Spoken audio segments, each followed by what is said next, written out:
Hey everyone, in this quick tutorial, I will be showing you how to transfer USDT from Bitget to BingX exchange with almost zero fees. Before we get into it, make sure to like the video and subscribe to the channel for more crypto related videos. First, open your Bitget application. After logging in, then you need to tap on assets at the bottom right corner. Now you need to select spot section at the top, and from here you need to click on withdraw.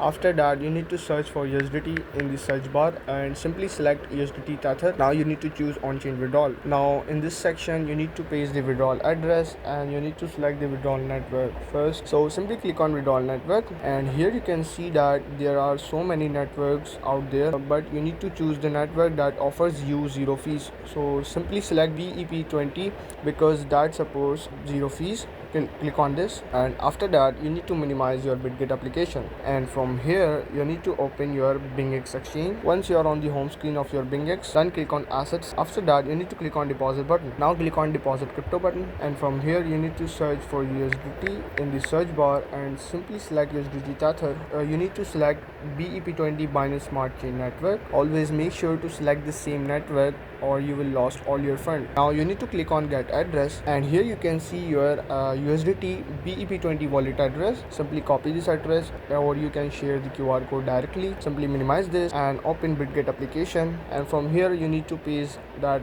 particular address here, and after that you need to select the withdrawal amount of USDT you want to withdraw from your Bitget account, and after that you need to click on withdraw, and then it will take up to 5 to 10 minutes to transfer your funds into your BingX exchange. And that's it. Now you know how to transfer USDT from Bitget to BingX exchange with almost zero fees. If this video have found you helpful, make sure to like the video and subscribe to the channel for more crypto related videos.